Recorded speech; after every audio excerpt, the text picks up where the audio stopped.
Bonjour Eric Sadin, Bonjour. vous allez bien fraîchement peut-être? Très fraîchement, Effectivement, mais ça va se réchauffer, je vous mais rassure. ravi d'être ici à Bon, Niort, très bien, merci beaucoup en tout cas. vendredi matin.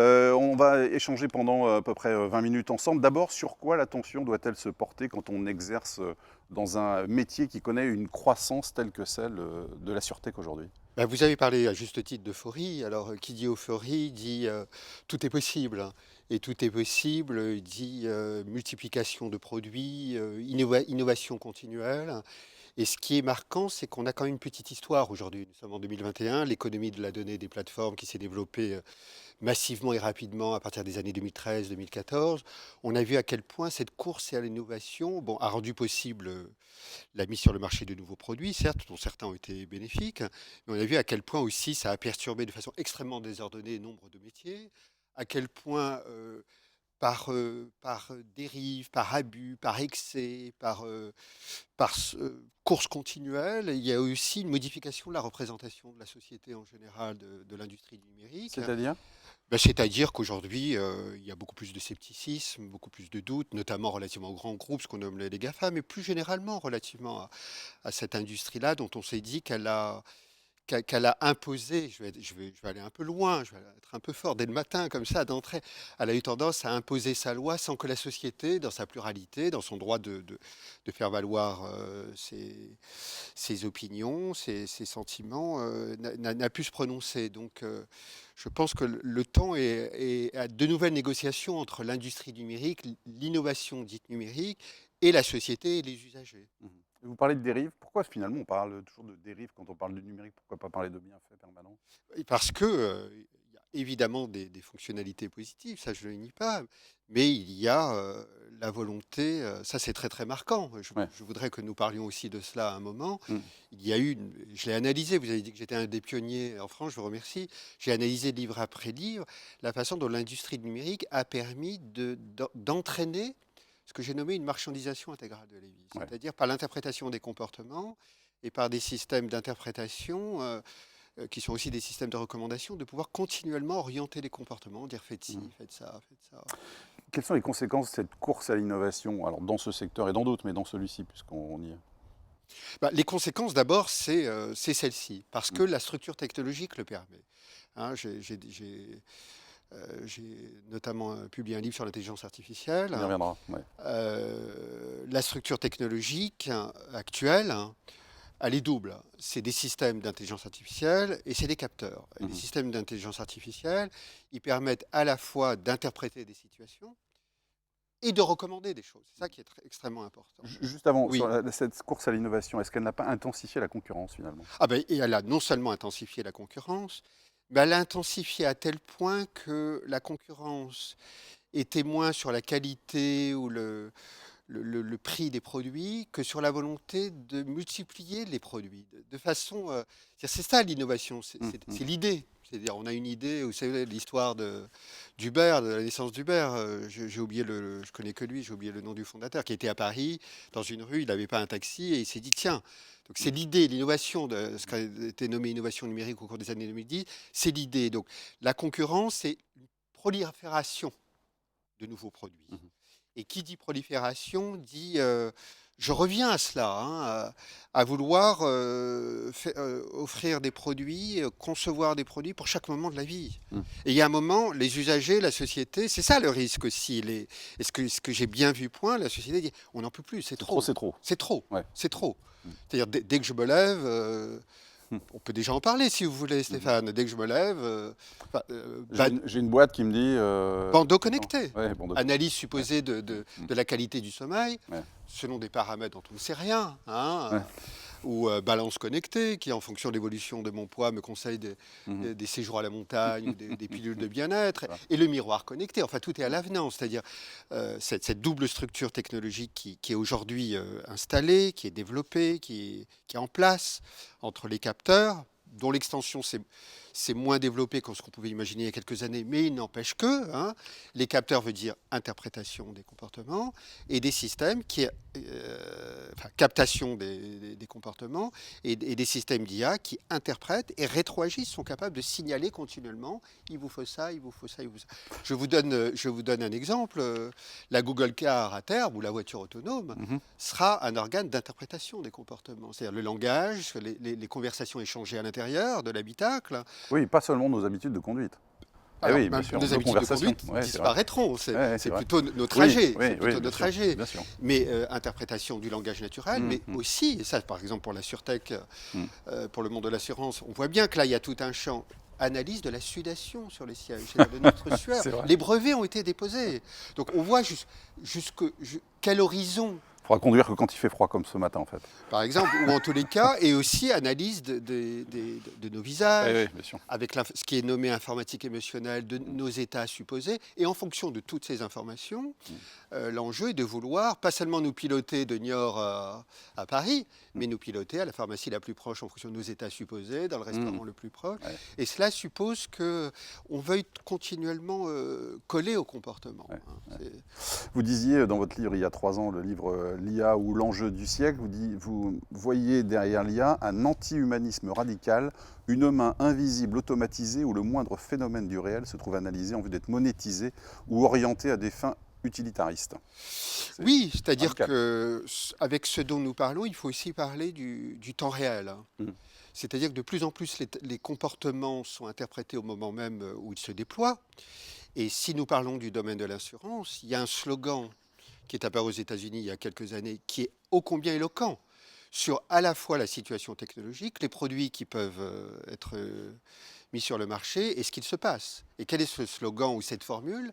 C'est Pay as you drive. C'est quand même extraordinaire. Mm. C'est-à-dire, là, ça dit tout. Ça dit les capteurs, ça dit l'interprétation en temps réel de la conduite, des systèmes qui interprètent de façon évolutive la qualité selon les accidents, les dérives, les schémas de conduite un peu qui n'ont pas été très convenables, et qui adaptent, qui modulent les tarifs en fonction de l'interprétation. Ouais. Ça dit la pénétration des Mm. comportements et le fait que le temps réel suppose qu'il y a de moins en moins d'espace entre les individus et les entreprises. Vous disiez tout à l'heure à quel point finalement la connaissance de comportement s'affine, que nos comportements au quotidien et le cours de notre quotidien est orienté. Est-ce que vous pensez qu'à un moment donné, il y aura saturation en tout cas de la part des consommateurs? Il y a déjà saturation, mais on peut aussi voir plus loin. Pourquoi il y aura saturation? Ouais. Parce que je n'oublie jamais que nous parlons d'assurance aujourd'hui, Mhm. n'est-ce pas? Prenons l'exemple de Pay as you drive ou de la Google Car. Mm. On voit bien que si des startups d'assurance sont capables, par exemple par le smartphone ou par des puces, d'interpréter les comportements, il ne s'agit pas seulement de dire attention, vous avez des risques peut-être par des systèmes qui sont capables de cela, de burn-out ou voire de pathologie. On voit bien que c'est plus seulement de l'assurance, Mhm. non seulement prédictive, de pouvoir un peu prévenir, mais c'est aussi de l'économie de la plateforme qui apparaît, c'est-à-dire de pouvoir mettre en relation l'interprétation des comportements avec quantité de compagnies du monde entier, de toutes sortes. Mhm. C'est-à-dire qu'il est possible que les assureurs, par la connaissance des comportements, se transforment en plateforme auprès d'autres compagnies d'achat de mots-clés et de services proposés en fonction des informations qu'auront récoltées les assureurs. Là, on voit bien qu'on entre dans un nouveau stade que je vois venir, moi, hein, parce que je disais que j'étais un pionnier, j'ai un peu aussi le grand défaut qui ne plaît pas à tout le monde, un peu sentir les choses. Il est probable qu'il y ait une monétisation de cette connaissance des comportements. Donc on disait Donc une monétisation de la vie privée. de la vie privée, mais presque plus que de la vie privée, de la physiologie. On parlait d'informatique Ouais. émotionnelle, de nos états émotionnels supposés, de nos flux physiologiques, de nos états de santé. Et cela peut ne pas seulement s'arrêter à assurer ça, avec aussi la dimension prédictive, les algorithmes qui sont capables de plus en plus de projeter des états à venir de toutes sortes, et notamment des états de santé ou des états et qui suppose que par cette connaissance-là, peut-être qu'il va y avoir des nouveaux métiers dans l'assurance. Mhm. Ça va être de la vente d'informations, comme Google veut être dans les données pour être plateforme auprès de toutes les compagnies du monde entier et vendre la mise en relation entre les individus du monde entier et toutes les compagnies du monde entier. C'est ça le modèle. Les assurances, à terme, pourront être aussi une industrie de la donnée. Et là, quand on parle de saturation, c'est pas seulement une saturation, c'est que c'est un nouveau business model et puisqu'on m'a demandé d'être un peu vigilant ce matin, hein, Tout à fait. c'est un risque de marchandisation à outrance du métier de l'assurance, qui ne relève pas du métier initial de l'assurance, n'est-ce pas? Surtout dans la ville des mutuelles, hein. Donc là, on voit bien que par l'innovation numérique, il y a des nouveaux enjeux et des nouveaux modèles économiques qui font que des modèles historiques eh bien, sont agrégés à d'autres pratiques, quoi, hein. D'où des garde-fous peut-être à poser, mais on y reviendra peut-être à la fin. Tiens, si on prend l'exemple par exemple des litiges en ligne, euh, si la Sûreté aujourd'hui nous le propose, on se dit que c'est parce que finalement nous le réclamons, nous en avons besoin. Est-ce que ce n'est pas souhaitable aussi ces avancées qui nous permettent d'aller plus vite, de gagner du temps, parce que finalement c'est toujours un peu le but. Oui, alors là, on peut aussi parler de certains profils qui sont capables de gérer cela d'eux-mêmes via leur smartphone ou via Mm. leur ordinateur. Mm. On peut aussi penser à quantité de... Vous savez, c'est des questions qu'on pose beaucoup aujourd'hui, hein, des quantités de personnes, de franges de population qui n'ont pas une utilisation aussi aisée Oui. de toutes ces Mhm. interfaces. Donc on crée des fractures. On peut créer des fractures, on peut aussi créer des sentiments de ce que moi j'ai nommé Mm. dans mon dernier ouvrage d'isolement collectif, c'est-à-dire de tout faire via des interfaces en ligne, Mhm. avec le sentiment de ne pas toujours très bien s'y retrouver. Et ça est induit par l'automatisation des pratiques. C'est-à-dire l'automatisation des pratiques suppose une optimisation, une Mhm. automatisation des pratiques, gain de personnel en général, et peut-être que la prise en compte de la relation sensible, de la qualité de la relation avec les usagers, peut-être qu'elle est moins prise en compte. Ça, elle est en deuxième rideau, j'ai envie de Oui, dire, mais hein. peut-être pour des choses qui entre guillemets, le méritent, ou en tout cas sont plus rémunératrices, non? Oui, mais il y a quand même un moment, et peut-être qu'on l'oublie Mm. aussi dans notre société aujourd'hui, Mm. en 2021, surtout post-Covid, enfin post, on peut l'espérer, qu'il y a quand même un besoin à De un lien. moment de relation, de dialogue. Mhm. Et moi, je crains que l'automatisation de toutes les pratiques entraîne le fait, une relégation oui, voilà, du rapport sensible qui permet parfois je vais être très simple là, hein, Mm. de mieux s'y retrouver, de mieux comprendre les choses. Mhm. Oui, mais ça fait des interlocuteurs, ça fait des temps et tout ça, c'est des coûts. Mm. Et la tendance n'y est pas, puisqu'on parlait de concurrence, hein. Bien sûr. Donc la tendance est à Mm. l'automatisation jusqu'à, puisqu'on parlait d'intelligence artificielle, des dialogues via des chatbots, Mm. hein. C'est-à-dire que Justement, ouais. Est-ce qu'il ne faut pas s'inquiéter des relations qui s'instituent entre ces protocoles et nous, les chatbots, les enceintes mais à connectées? plusieurs titres, Stéphane, à plusieurs Mm. titres. D'abord parce que, je le redis, Mm. je pense qu'il y a des personnes notamment âgées ou des personnes qui n'ont pas envie d'être Mm. dans un usage régulier de cela, peuvent être un peu perdues, hein. Et puis, il y a l'idée que ces chatbots enregistrent les conversations, non, les stockent et affinent encore la connaissance des comportements. C'est-à-dire qu'on peut presque supposer qu'à tous les étages de nos existences, en tous les cas sur un certain temps donné, hein, nos usages, mais aussi la relation avec les entreprises, fait que tout ça est un magasin de connaissances des comportements. Et je le redis, la donnée, c'est de la valeur. Mm. Et l'assurance, a priori, c'est pas une industrie de la donnée. Elle va l'être. Elle va l'être puisqu'il y a la sûreté, puisqu'il y a cette grande affaire des capteurs, l'intelligence artificielle, c'est que de la connaissance toujours plus affinée des comportements. Et cette connaissance toujours plus affinée des comportements, on ne va pas être naïf. D'un point de vue marketing, c'est de l'or. Bien sûr. Et pourquoi, par exemple, moi qui serais assureur, je dis cet or-là, mon métier, je ne le mets que dans la relation avec les usagers, et cet or-là, je le mets à la poubelle. Là, ça va être très difficile. Ça va être très difficile. Donc, je pense que pour entame de cette journée, Mm. mettre en garde sur... et je le dis d'autant plus que nous sommes à Niort, ville des mutuelles, hein, qui suppose quand même une éthique, qui suppose des chartes, qui suppose la volonté de mettre en commun les forces pour, justement, pour se prémunir de risques, de risques de la vie, et aussi de quantité de dérives, et aussi de phénomènes de marchandisation. Il peut y avoir une rupture. Mm. il peut y avoir quelque chose qui se casse. Et ça, je ne veux pas être moraliste, moi, hein, je le signale. Et qu'est-ce qu'on fait avec ça, hein? C'est quoi les 3-4 questions aujourd'hui que le secteur doit poser sur la table, selon vous? À mon sens, c'est celle dont nous parlons, Oui, c'est-à-dire la marchandisation. la donnée. Voilà, Ouais. la marchandisation. Le fait aussi on parlait de bandeaux connectés, probablement de vouloir assurer tous les champs de la vie. C'est pas... Non, Non. non, non, il y a des champs de la vie qui n'ont pas besoin franchement, on n'a pas besoin. Lesquels? Vouloir gérer tous les risques. Ouais. Je ne suis pas sûr que ça soit un modèle de vie très souhaitable, hein. Il y a des choses essentielles à assurer dans la vie, Mm. mais assurer la qualité du sommeil, assurer le bien-être, assurer le risque de je ne sais trop. Il y a cette tentation, puisque des structures technologiques le permettent et qu'il y a des trous dans l'assurance. On va dire, il y a des trous. Tiens, ça n'est pas assuré, on va créer un système. C'est ça aussi l'innovation numérique. On se dit, tiens, il y a un trou là, il y a un vide, hein. L'innovation ne cherche qu'à combler des vides en réalité, hein, c'est ça, hein. Il n'y a pas de taxi là, et ben on va trouver un système qui fait qu'on peut avoir une voiture très rapidement là où il n'y en a pas.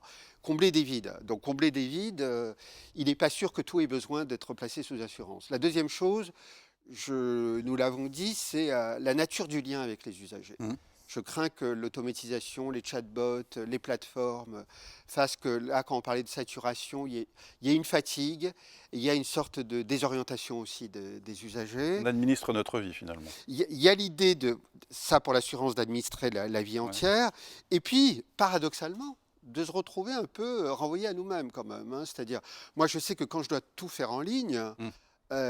parfois j'en peux plus, quoi, j'en ai marre, j'ai presque envie mais vous savez très bien, on peut plus joindre personne aujourd'hui. Mm. C'est un mouvement, un processus qui est pas inintéressant, Ouais, qui ouais. est très marquant depuis une vingtaine d'années, de ne plus pouvoir joindre quiconque, et on l'a vu avec le Covid, tout se fait via les écrans et via les interfaces. Et ce mouvement, il va se consolider. Non seulement il va se consolider, mais il va être accompagné, il va y avoir quantité d'offres qui vont suivre ce mouvement. Il Donc reste la question évidemment... du lien. Ouais, la question du lien. Ouais. Et quand on est dans l'assurance, on est un peu dans la détresse, enfin les usagers, Mm, hein. mm, mm. Bon, il nous arrive. Et quand on est dans la détresse, mon cher Stéphane, On a envie de parler. on a envie de parler. Ouais.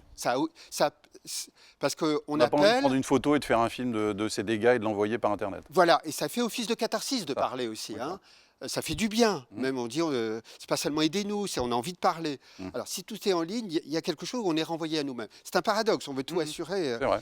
Et puis, Donc il faut mettre des garde-fous déontologiques. alors moi je crois que ces dernières années, nous avons payé au prix fort le fait que, alors je vais dire les choses, je vais essayer de les dire les plus clairement. La société, les entreprises dans leur métier, c'est difficile, mais elles auraient dû, parce qu'après, on les paye, ces dérives, auraient dû établir des chartes, à mon sens, qui soient élaborées. On ne va pas dire le contenu là, qui soient élaborées, par exemple dans les métiers de l'assurance, puisqu'on est dans l'assurance ce matin, on travaille, c'est du travail, hein, de dire il y a des dérives, il y a des choses qu'on peut faire, il y a des choses dont on se dit qu'il ne faut pas les faire, c'est de la réflexion à faire entre les différents métiers, les différents acteurs de l'assurance, mais aussi une charte entre ces acteurs et les usagers, pour qu'on comprenne bien. Parce qu'il y a l'innovation numérique, il y a une quantité de produits dont on s'est servi, que la société n'a pas pu gérer. Je pense à tout ce qui a été nommé disruption, etc. Il n'y a pas eu de charte.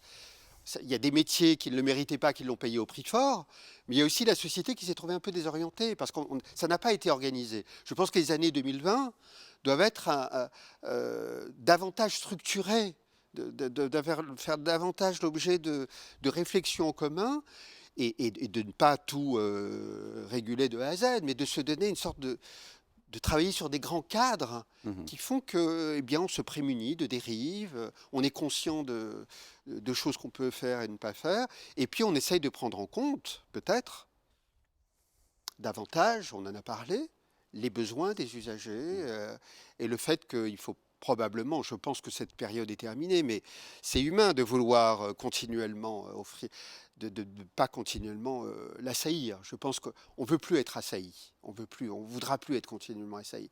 Donc la question, c'est toujours cette question qu'on ne cesse de se poser, hein, Équilibre.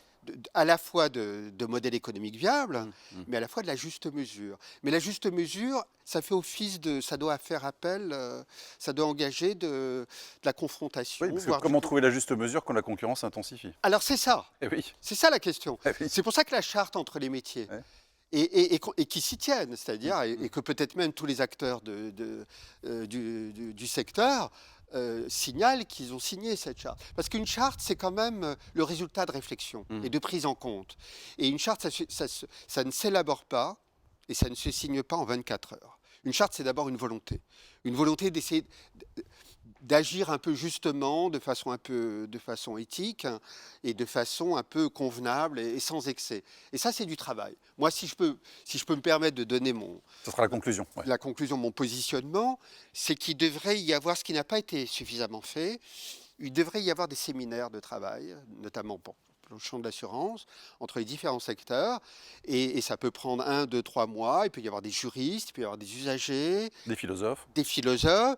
Et il y a une élaboration qui se fait dans la contradiction, des intérêts divergents, des modes de perception multiples. On élabore, c'est publié, Mmh. c'est remonté dans la société, c'est signé ou non. Si c'est signé, on sait à quoi on a affaire. Et nous, les usagers, on sait aussi à quoi on a affaire. Et à un moment, vous parlez de garde-fou, Stéphane? Mmh. Ça fait office de garde-fou naturel. Mmh. Parce que ça a été en amont, élaboré en conscience, en société. On est des humains quand même. Vous savez que moi, ce qui me gênait avec ce qu'on aimait innovation numérique, c'est qu'on parlait d'écosystème, comme si c'était naturel, comme si c'était des évolutions biologiques. Non, tout ça, c'est des actions humaines, c'est de la concertation humaine, et ça appelle de la réflexion en commun et de l'action, de l'innovation, de l'évaluation de modèles, mais il faut que ce